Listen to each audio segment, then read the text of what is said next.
Loyalty, companionship, love. Most listeners would use these words to describe the relationship they have with their partner or a pet. Beloved breeds like golden retrievers or French bulldogs tend to get a lot of attention for the close bond they have with owners. But what about cats? While dogs get a lot of positive PR, some would argue that cats are the actual underdogs of the pet world. They just show their loyalty and love a bit differently. One expert on cats is Jonathan Losses, an evolutionary biologist and professor of biology at Washington University in St. Louis.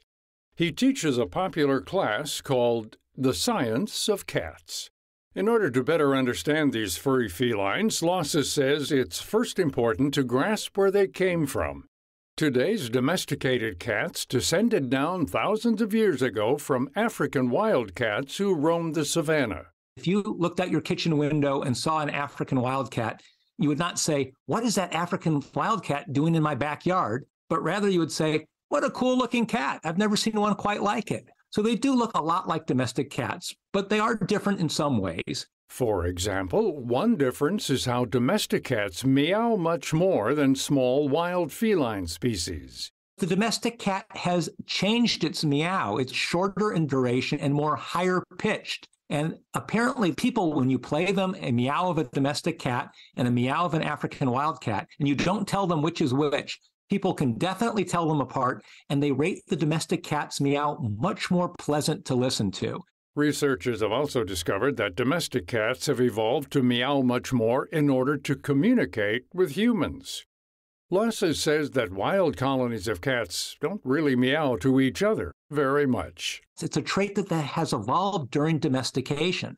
Moreover, any given cat will have several different meows, and they will use them in different contexts. And so they have evolved to be able to interact with us in ways that they can tell us, I'm hungry, or I want to get out of this room, or whatever. But zooming out, Losses argues that in general, these felines aren't very much different than the African wildcat.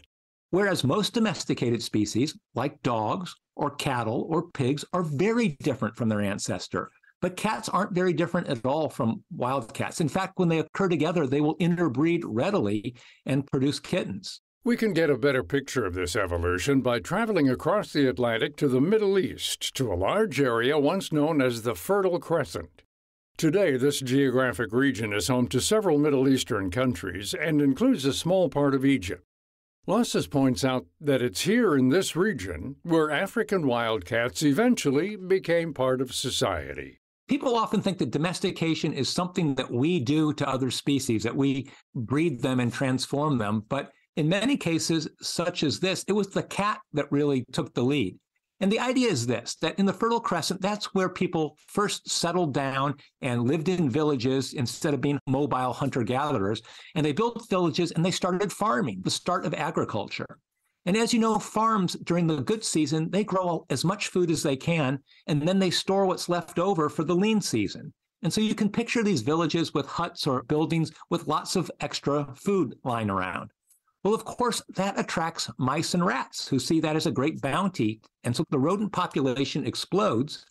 And in turn, some of the African wildcats, the bolder ones who were willing to enter a village, took advantage of all these rodents.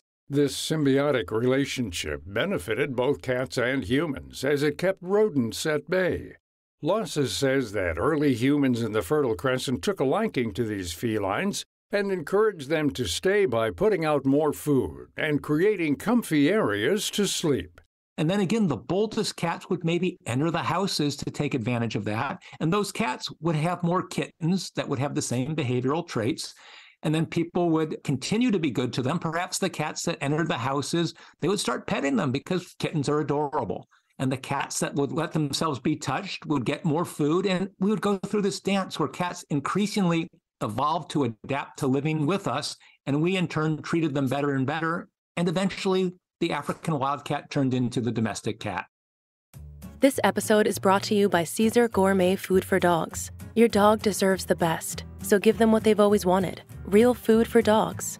Caesar Wholesome Bowls are made with real chicken or beef as the first ingredient, and fresh vegetables. Crafted with no artificial colors, flavors, or preservatives, Caesar Wholesome Bowls are great as a full meal, topper, or snack for your best friend.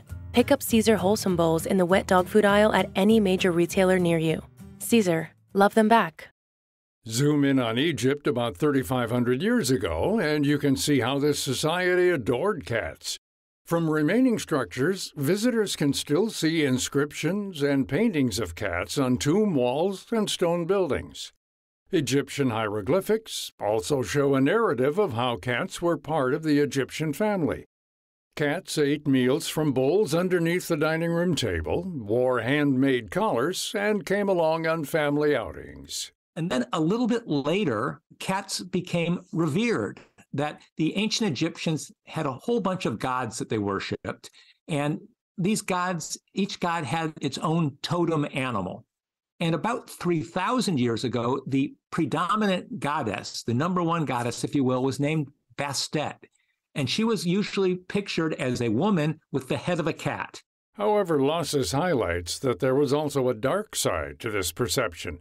Egyptians also recognized these felines as mythical, sacred creatures. When Egyptians went to temples to pray to their god, to pray to the goddess Bastet, or maybe to ask for some offering from the goddess, asking something she needs, Bastet, can you, whatever, they would take a votive offering, which people sometimes today do when they go to a religious place. But instead of a candle or something else, what they would take is a cat mummy.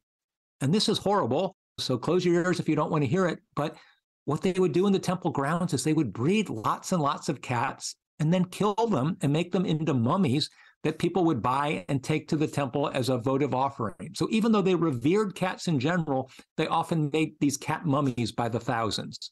And since these cats were mummified and preserved, archaeologists today are using these specimens to learn more about the genetic nature of cats who lived 3,000 or 4,000 years ago.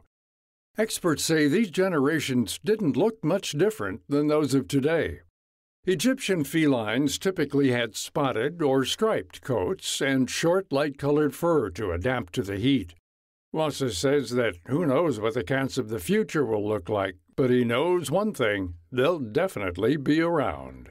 With 400 million feral cats just about everywhere, with 1 billion cats, domestic cats in the world, they will be around. And they will be the ancestors of many cats of the future. To find out more about this topic and our guest, Professor Jonathan Losses, head to viewpointsradio.org. Also check out his new book, The Cat's Meow, How Cats Evolved from the Savannah to Your Sofa. This segment was written by our executive producer, Amira Zaveri. Our studio manager is Jason Dickey. I'm Gary Price.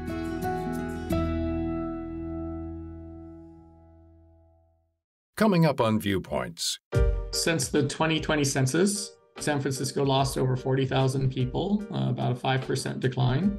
What was once hot is now not. Understanding the population peaks and dips across America.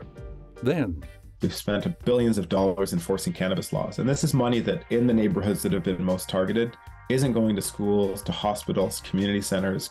Making amends for the war on cannabis. I'm Marty Peterson. And I'm Gary Price. These stories in depth on your public affairs magazine, Viewpoints.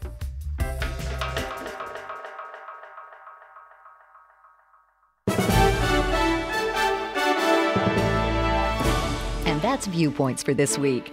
Follow us on Twitter, Facebook, and Instagram to learn more about upcoming shows and find a library of past programs on Apple Podcasts, Google Play, and Spotify. Plus, you'll always find previous segments and more information about our guests at viewpointsradio.org. Join us again next week for another edition of Viewpoints.